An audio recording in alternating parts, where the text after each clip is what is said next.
Sean todos bienvenidos a este momento de reflexión, en este sermón en el cual vamos a estar meditando en este día.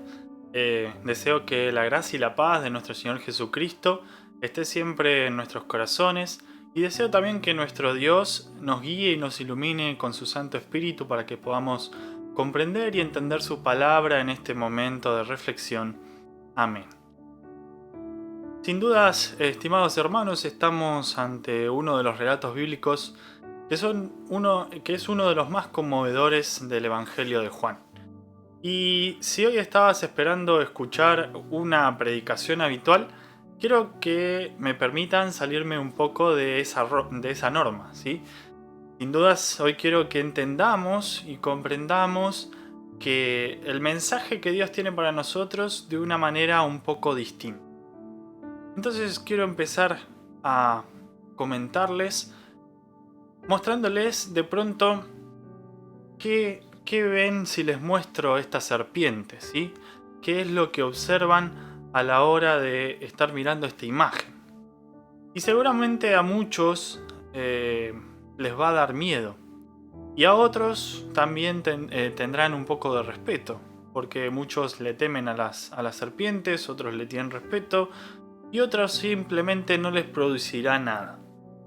El mensaje de hoy está basado en el Evangelio según San Juan, en el capítulo 3, versículo 16, y dice así: Porque de tal manera amó Dios al mundo, que ha dado su Hijo unigénito, para que todo aquel que en Él cree no se pierda, mas tenga vida eterna. Y el título de nuestro sermón, el título de nuestra reflexión de hoy, lo titulé El visitante nocturno. Y ahora vamos a ver por qué me refiero a esto de un visitante nocturno. Podemos ver que el relato bíblico del día de hoy nos vemos a que Jesús en su enseñanza destaca una serpiente que se remonta a más de 2000 años atrás en el Antiguo Testamento. Y quiero resumir esa historia en pocas palabras. Israel iba a la tierra prometida, como en otras oportunidades, y comienzan a murmurar ante Dios, comienzan a quejarse por falta de agua y de pan. Para disciplinarlos, nuestro Señor y Dios envió serpientes ardientes semejantes a serafines. Y eran mensajeros. ¿Serafines por qué? ¿Por qué semejantes a serafines? Porque la palabra en hebreo para ardiente significa serafines. Y sin duda eran mensajeros divinos que Dios envió para castigar al pueblo de Israel. Como muchas veces se dan cuenta que Dios se enojó con ellos, se arrepienten y claman a Dios por medio de Moisés que los ayude. Y ahí Moisés pide ayuda a Dios y Dios mismo manda a Moisés a hacer una serpiente y levantarla en un asta. Y como podemos ver en esta imagen que tenemos aquí al costado, es una serpiente de bronce, ¿sí?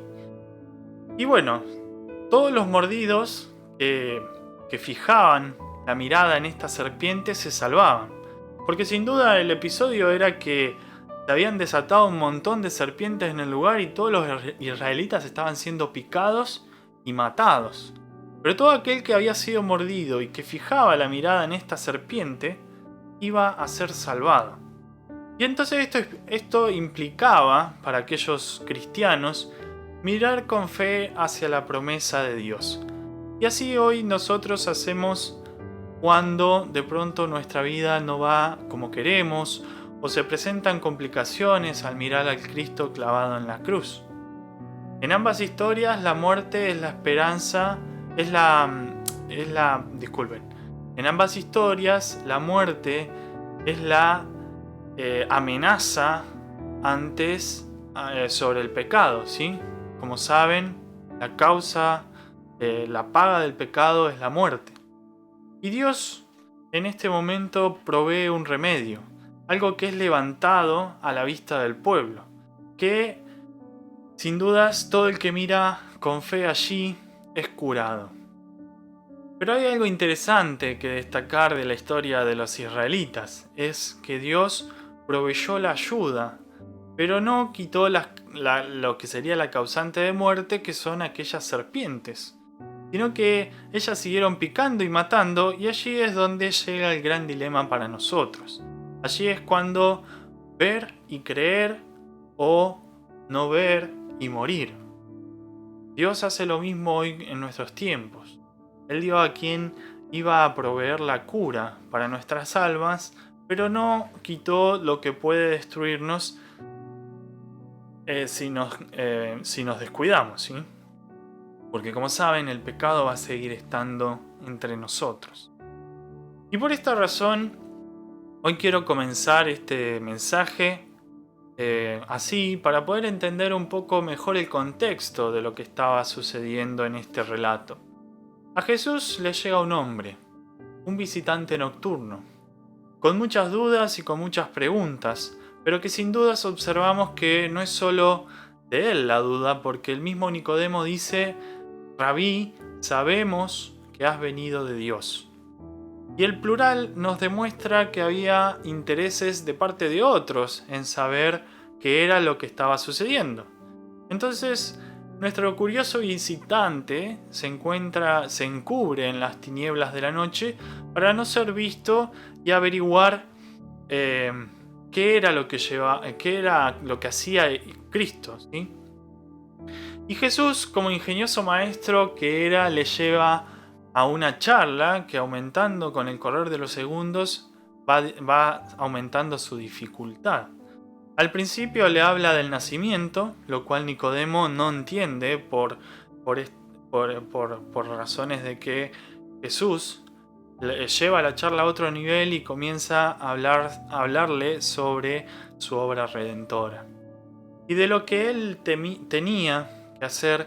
Y así llegamos a nuestro famoso versículo del relato misterioso de la serpiente de Moisés. Y además el versículo 16, que es el centro de la Biblia, o el más conocido. Ese que hemos leído al comienzo: que de tal manera amó Dios al mundo, que ha dado a su unigénito Hijo para morir por todos aquellos que en él creen. Durante toda su vida, Nicodemo había percibido a un Dios que era juez severo, un maestro de tarea exigente que debe ser apaciguado con sacrificios de animales, obediencia perfecta, reglas y más reglas.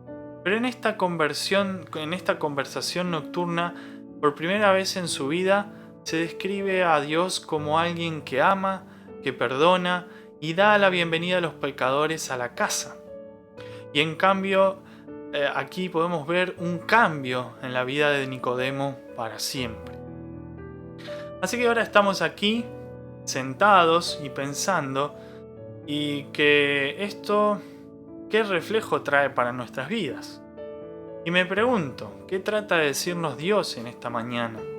Y me pregunto si Jesús de pronto tendría la misma conversación con nosotros. Muchos de los que estamos aquí hoy hemos crecido en el lugar que aquí nos encontramos, en la iglesia. Durante décadas has estado presente en todas las semanas en el culto, has cantado en el coro, has enseñado en la escuela bíblica, has participado de reuniones, asambleas y actividades congregacionales, y en resumen, lo hemos hecho todo. Pero sin embargo puede haber algunos que, como Nicodemo, nunca hemos comprendido la verdad más elemental del Evangelio. Y así que tenemos preguntas, así nos surgen preguntas. ¿Cómo puede Dios amar a un pecador como yo? ¿Qué tengo que hacer para obtener la vida eterna? ¿Qué pasa cuando dudo? ¿Dios rechazará cuando mi fe se desvanezca? ¿Dios nos va a rechazar por esa razón? Y por eso, queridos hermanos, me presento ante ustedes como un compañero pecador más, uno que ha luchado con estas mismas preguntas, que en algún momento hoy te responde, y que hoy trato de responderte, ¿no? Al igual que Nicodemo, tenemos que ver a aquel que fue levantado en el madero. Aquella buena noticia en la cual basé mi sermón de hoy sintetiza el objetivo de la encarnación y de la misión de Dios. Resalta el carácter de amor de Dios porque de tal manera, y aquí se marca un grado infinito y perfecto. El autor es Dios, que es el amor. El objeto es el mundo entero, la humanidad. Aunque cargado de pecado, sujeta a juicio, es el gran objetivo de amor que tiene Dios para nosotros. El don es el Hijo unigénito que, como plena ofrenda por el pecado de todos, es la máxima expresión de amor en este tiempo. Dios no escatimó a su Hijo. Y por último, podemos ver y destacar que se resalta el propósito, el para que todo aquel que en Él crea no se pierda, sino que tenga vida eterna. Nadie se pierde, y el que se pierde es por no mirar con fe al levantado. Al que no cree, básicamente queda expulsado de la presencia de Dios. Jesús, queridos hermanos, fue claro cuando habló en este texto a Nicodemo, y es claro cuando nos habla hoy que hay solo dos grupos de seres humanos. Los que creen, para ellos no habrá sentencia por causa de Cristo, ya no son culpables ante Dios. Y los que no creen no necesitan esperar el juicio, ya están condenados, permanecen bajo sus pecados y bajo el juicio bajo el juicio de Dios como estaban, ¿sí? Pero ¿qué pasa con nosotros? Muchas veces, para no decir la gran mayoría de las veces, nos abusamos de Dios. Creemos que Él no nos ve. Sin dudas, muchas veces andamos en oscuridad, creyendo que los pecados que ocultamos o que practicamos en nuestra vida no son vistos por nadie. Andamos arrastrándonos como serpientes y ocultándonos de la luz, como habla el texto de hoy. Los hombres amaron más las tinieblas que la luz porque sus obras eran malas, dice el versículo 16 del Evangelio de Juan. Muchas veces presumimos que no necesitamos del culto y de la palabra de Dios. Y pensamos, ¿para qué voy a ir si total voy a escuchar lo mismo otra vez? Hoy no voy a ir al culto porque no necesito, porque solo voy cuando lo necesito. Y frases que muchas veces decimos y hasta que yo mismo pienso. No estamos exentos de pecar, pero sí debemos estar atentos a no olvidar y a negar. Dice el evangelista en su primera carta según San Juan, y decimos que no tenemos pecado, nos engañamos a nosotros mismos y la verdad no está en nosotros. Si confesamos nuestros pecados, Él es fiel y justo para perdonar nuestros pecados y limpiarnos de toda maldad. ¿Crees esto? Queridos hermanos, estamos en peligro de muerte a causa de nuestro pecado. Pero Dios, que nos ama tanto, provee el agente de salvación.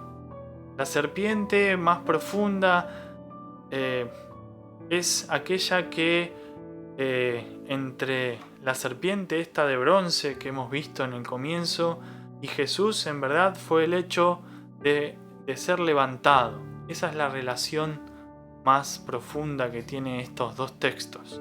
Y el pueblo fue salvado por ver o por creer en la serpiente de bronce y en el agente de salvación que Dios proveyó. La serpiente de bronce solamente era un pedazo de bronce, como lo dice el texto, que no tenía poder por sí misma. Cuando los israelitas comenzaron a adorarla como hacían de costumbre, el Ezequías la destruyó. Pero Jesús, sin embargo, está investido con poder salvador. Ver la serpiente de bronce levantada extendió la vida física de los israelitas. Ver a Jesús levantado nos da la vida eterna.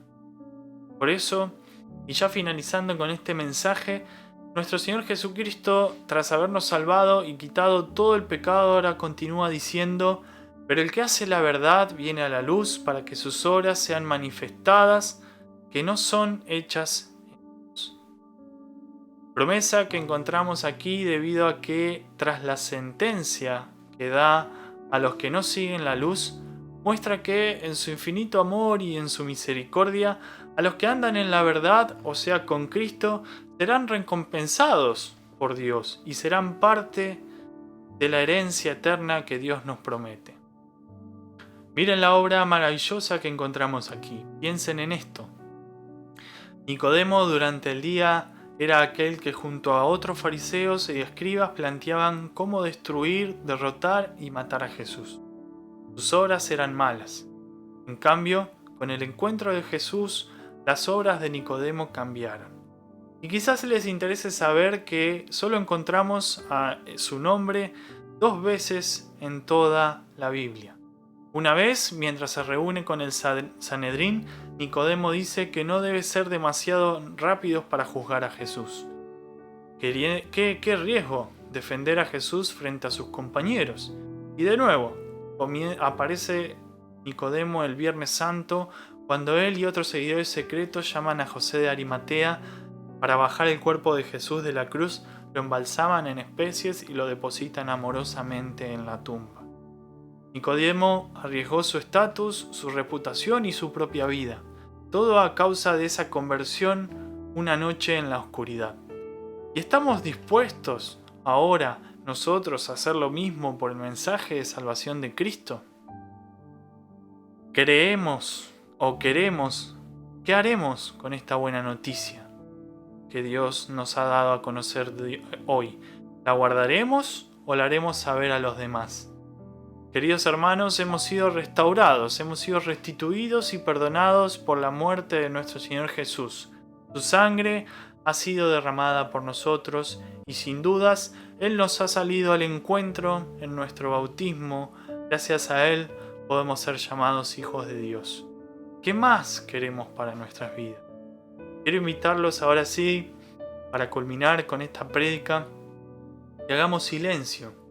Callemos nuestras mentes y pensemos. Cada vez que venga la oscuridad del día, cada noche que comencemos en nuestras vidas, pensemos en la verdad más importante de la vida. Vivamos cada día nuestro bautismo en Él, confesando nuestros pecados, teniendo la certeza de ser perdonados y libres del pecado para servir a Dios, sin temor y a plena luz. Gracias a Dios. Amén.